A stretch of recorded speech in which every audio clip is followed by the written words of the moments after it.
Hi, everyone. I'm Dr. Candice King, and welcome to the Village Conversations. We're now less than 70 days until midterm elections, and the attacks on voting rights are getting more and more aggressive. Today, we're heading to Mississippi, where we're seeing attempts to eliminate the state's only majority Black judicial subdistrict, along with efforts to revive a racist legislative map. Joining me now to talk about what resistance looks like on the ground in Mississippi and how organizers are preparing to take the next phase of this fight is Charles Taylor. Charles Taylor is the executive director of the Mississippi State Conference of the NAACP and principal at Peyton Strategies, a political data firm in Mississippi. He previously served as a state organizer for the NAACP's This Is My Vote campaign, which registered more than 29,000 Black voters in the state and has been deeply involved in the state's redistricting and voting rights fights. Charles, so happy to see you once again. Thank you so much for being with us here today. Absolutely happy to be here. And I'm just grateful to you, especially coming down to Mississippi in May. We had a great time. We're waiting for you to get back here. Absolutely. It really was a time, and I'm definitely trying to make my way back this year. But if y'all are just coming in and not sure what we're talking about, the Village Media was on ground in Mississippi in May for the Day of Action.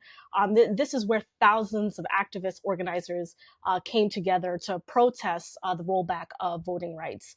And so, Charles, we're now 70 days until midterms, and also just a couple months now out from the Day of Action. What does the Mississippi NAACP want voters in Mississippi right now to understand about the stakes? Here's what we want voters to understand. Every year we say that this is the most important election of your lifetime. I'm not going to tell you that. What I'm going to tell you is that this election, we are faced with an existential crisis. On the ballot is quite literally, quite essentially, our democracy. And so, it's not just voting for a U.S. senator and a congressional delegation in Mississippi. It is literally voting whether or not Mississippi wants to go back, like this administration wants us to go back in time, or do we continue to move forward? And that's what I believe Mississippians want. And so I'm excited about this election. I'm excited about the next 70 days. I'm excited about engaging voters over the next 70 days. And the stakes are extremely high. As we talk about voting rights, you see that the Supreme Court has rolled them back with Louisiana versus Calais. If you think about healthcare in Mississippi, we have 8 hospitals in the state of Mississippi that are on the verge of closing because Mississippi is one of the 9 states that hadn't expanded Medicaid. If you think about education, Mississippi is a state that year after year continues to underfund it. If you think about people who just want to make a living, prices are extremely high. Cost is going up and up and up. And Mississippi was one of the 3 states that lost population in the last decennial census. And it's not because people didn't care or wanted to stay here. It's because people went to places where opportunity exists. So let's do that, not just as a state, but as a country. Let's think about how we provide as many opportunities for our citizens versus, how do we create these crises that we have seen time after time over the last, year or so in this administration. Yeah. And, when you talk about the stakes, one of the ways I understand that your chapter of the NAACP is doing to organize around that is collaborating with faith leaders. And as we know, the church has been very essential and integral to the civil rights movement and the voting rights movement. And so, can you talk about this week's Power in the Pews luncheon? What was the intention of that, and how did that event go? It was a great event, and I'll tell you, it really shows that the church is responsive to the time and people recognize how high the stakes are. Because we organized it in about a week or so, where we had 300 faith leaders come together from across the state, from several different denominations, several different state conventions, and so many of the different counties that we have been operating in for many years to come together to say, you know what, we need to have an imprint on this election. Ultimately, for the Mississippi State Conference, our goal is to figure out if we can turn out an additional 75,000 African Americans in this election. I'm grateful to the pastors and the faith leaders who joined us in this conversation. Who, our president, Dr. Robert James, developed a toolkit that had church announcements that talks about from biblical references. Here's how to discuss civic engagement. Here's how to incorporate some of these current events as it relates to the election, and we can, do so also while looking at the biblical principles. We also got commitments from these folks, and they were gleeful to get them.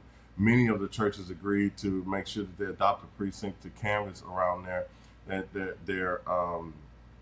around the area where the church is. And many of them agreed to phone bank. You had some that said they'll give rides to the polls. You had others that said we want to come together with a few churches to amplify this message around the stakes of the election and have community meetings and town halls. You also had churches saying that they want to make sure that they have these announcements, whether they're video announcements or oral announcements, where we talk about the importance of the election. And lastly, voter registration. They understand that Mississippi is a place that we need to make sure that every person is registered to vote. I serve as executive director for the Mississippi NAACP, and as such, I'm the 7th person to run our state office. The first was Mega Evers, and where I sit right now at this very moment was his former office. He would have sat here from 1955 to his unfortunate assassination in 1963.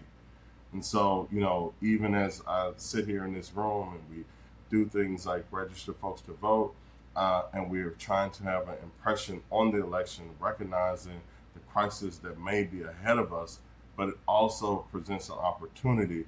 And borrowing from his words, our only hope is to control the vote. Yeah. And, I love how you mentioned that you all have like announcements and different ways for them to sort of take these conversations into their church communities.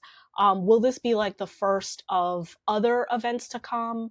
Can you share a little bit more about how your chapter is sort of organizing on around this moment leading up to the midterms? Yes, 1,000%. And this is the first of very many. We already agreed that, and we want to bring the pastors together. We're going to have individual meetings and have coordinators to work within these churches, but also let's culminate together in October with with thousands of people, and to be able to say the election is right around the corner. We're ready. We're fighting. Here's going to be our final rallying cry.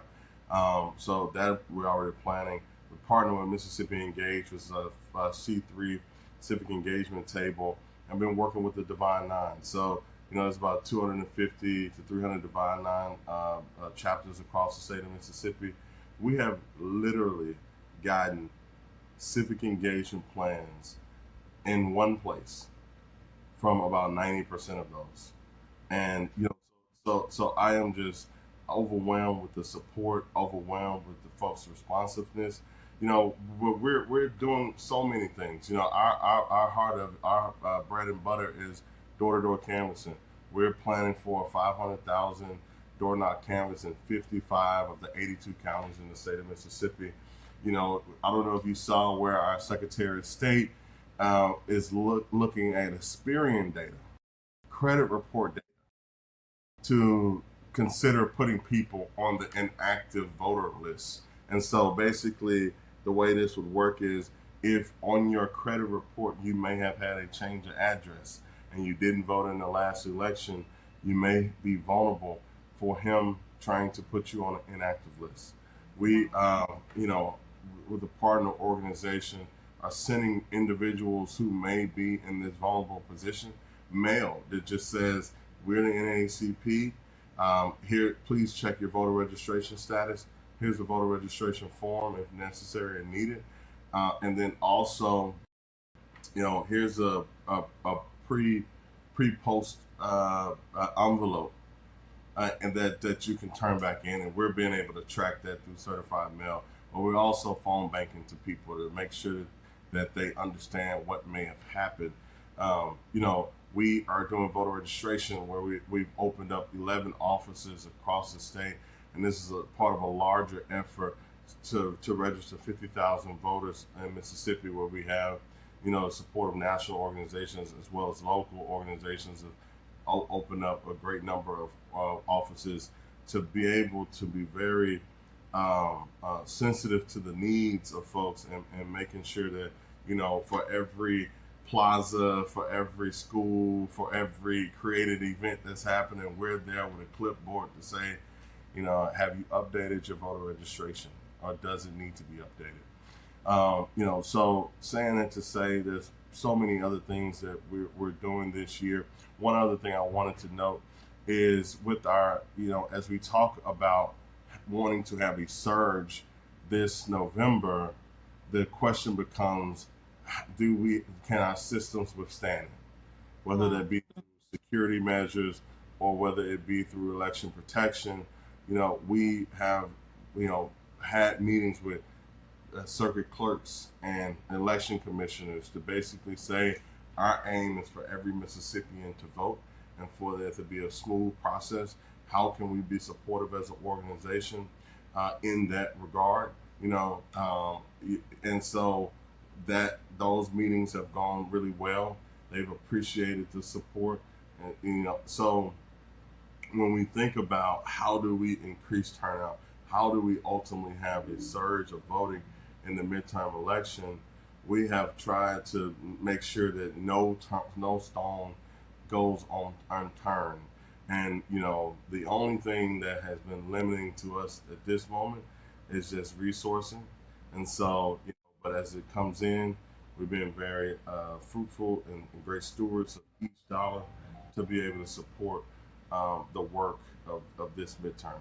The last thing I'll say about it, Candace, is that this election butts up to next year, which we will have a gubernatorial race. We're going to vote for everything from governor to dog catcher. It's going to be a long ballot. And so, as we think about power in the pews, we've already are beginning to have conversations with these faith leaders to say, let's come back first quarter next year. Let's come back fourth quarter of this year and really think critically about how we continue to make sure that we serve the electorate as responsive as possible. Yeah, and it's so well. One, I just want to say that your organizing sounds like it's very much like building on not only this momentum but also just looking ahead as well. And that actually brings me to my next question, which is sort of how what's happening with the legislative maps right now. As you recall, in 2022, the maps were challenged after advocates pointed out how racist they were. However, now Secretary of State Michael Watson is trying to revive those maps. And so, as you can see, a lot of the organizing that you're doing is pretty much going to help sort of reject and resist against that. But just curious to know also like what you make of that, and just again sharing more about how Mississippi is looking to respond. Yeah, no, absolutely. So, like you said, it was our lawsuit in 2002 that resulted in us breaking the supermajority in the Senate in 2025 because we had the creation of three new majority black districts, two in the Senate, one in the House. And we saw and here's the thing that has been most frustrating about post Louisiana versus Calais. We have had these legislative hearings. And the legislative hearings is to think about how to do mid-decade redistricting. But the resounding answer that the public has given at these hearings is that they do not want it. Point blank, bottom line. And so it's been frustrating because if you're being responsive to community, then they don't want it. But what we also are doing is preparing to fight any map that is not fair. Like if anything, the legislator needs to be asking themselves, are we being as representative as we possibly can in the state of Mississippi? And the answer is no. And so if you want to create mid-year, mid-decade maps, then those maps should be more representative. It should not be maps that dilute black voting power. Not one person has shown up to these hearings and said, you know what we need to do? Dilute black voting power. It has been the complete opposite. In many ways, you have folks who say these Jim Crow maps must go. Yeah. And we spoke to you early last week when the DeSoto County decision came in, where the federal judge blocked the GOP's effort to eliminate the county's only majority Black judicial subdistrict. And in your commentary, you said that even though it's a step in the right direction, you're not remiss to have your guard up. And so, just wondering if you could sort of unpack why that commentary and why it's important when we see these steps in the right direction, not to essentially just let our guards down. Yeah, I'm grateful to that court. I appreciate them being impartial in that decision making. But here's the reality: we have a Supreme Court that is not impartial. We have a Supreme Court that's made it very clear.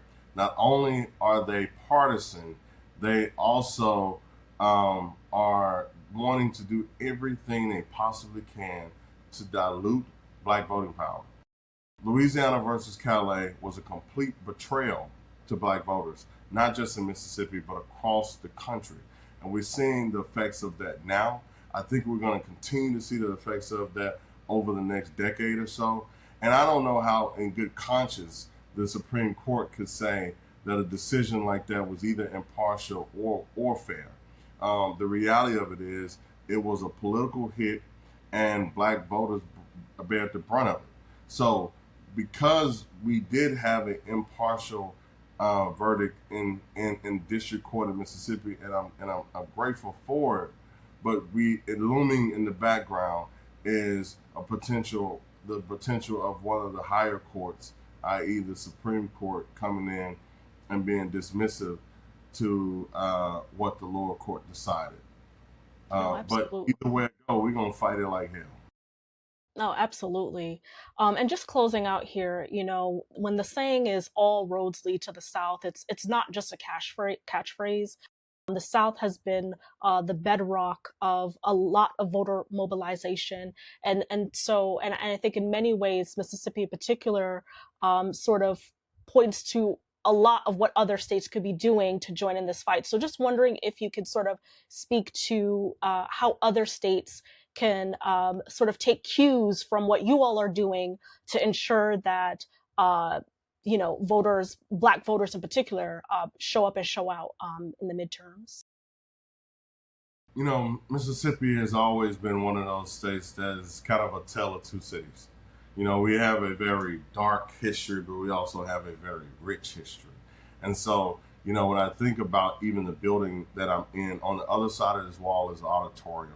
And in that auditorium, if you were there 60 plus years ago, you would have heard the voice of Fannie Lou Hamer at the Mississippi Freedom Democratic Party as they were, heading to Atlantic City, New Jersey, at the Democratic National Convention to challenge. It was the Mississippi Democratic Party and their uncompromising spirit that ultimately, if I had more time, I could kind of show you a through line that led to some of the most progressive policy and progressive leaders that we've had in this country, not just in this state. So what I would say to folks is, one, if you say you have a national strategy and you don't have a Southern one, you do not have a national strategy. Secondly, I would say that if you've never been to a place like Mississippi, come to a place like Mississippi. If you are in a neighboring state or in a state that's farther away, lean in. We have a very crucial and highly contested Senate race this year. We need your support. We need your dollars. We need your volunteerism. We need you to be talking about Mississippi in your places, and we don't mind having friends here in Mississippi. We can promise you two good things: great people and good food. So, with that being said, we need thought partners. We need folks to support us in this work, and we need champions to believe that what we're doing is possible. I can imagine that in 1964, when we thought about Mississippi and its electoral possibilities, in many ways, folks saw it as a moral argument. But as I think about, one of my friends who's a political operative, she says in 2006, 26 is simple math. So I need somebody to do the math with me. The last thing I would say is that I'm really excited, even as all of these things are happening, because what I do know is that opportunity is on the other side of this. And if we just fight, and if we just stay in it, and we're able to have great outcomes in this midterm election, we're going to begin to pivot the direction of this country. And it'll be in a way that I'll be proud for my 14-year-old daughter to grow up in. And so I love this place. I love this state. It is a great place. It is one of the most fertile places for African Americans in the country, but it also is a place that has a very dark history that we need to continue to learn from, but also change its future. So well said. Charles, it was such a pleasure talking with you today, and also just hearing more about all the urgent and impactful organizing that Mississippi NAACP is doing on ground. And here at the Village, we are certain to keep up with that. And to our audience, watching this interview, if you want to read more about our coverage on the Mississippi Day of Action, and see all of that, please feel free to check it out on thevillagemedia.com and also on our socials. Charles, once again, a pleasure speaking with you. Thank you.